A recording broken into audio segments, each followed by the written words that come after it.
Hi class, Bill Berry with one little addition to the previous video. I forgot to talk about writing to the console, so let's cover that real quickly and then we will jump back to something more interesting.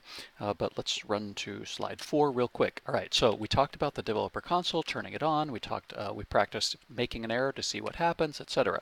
But what I want to talk to you about next is how to write to the console. So let's go back to our sample script that we were working on. And notice that we were doing document.writes, which are great. But there's another way to do this, and that is with a thing called console.log. Again, you typically use that console.log. You use that if you want to write information for you as a developer rather than something that is intended for the user.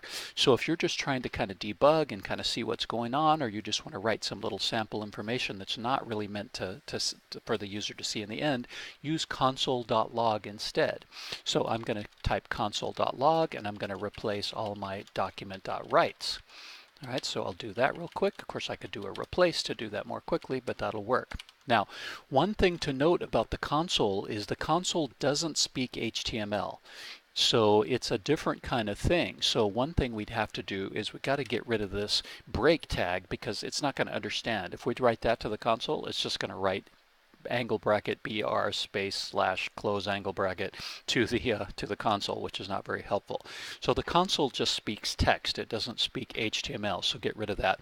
The other thing to note is each console.log line will go on a different line, right? So everything will automatically go on a separate line, so you don't need the break tags as much anyway.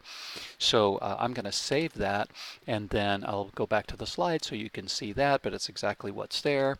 And so I'm going to save that, which I've already done, and then I'm going to swap over to my browser window and I'm going to run that again. Now notice we don't see anything because we didn't write anything to the web page.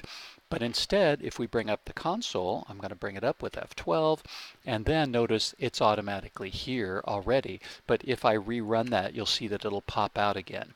And notice, as I mentioned, every console.log line goes on a separate line. So here, console.log Riley owes Pat. So whereas HTML would wait and not move to the next line, console.log doesn't do that. So if we wanted that to go together, we would need to do a concatenation or something else to make that happen.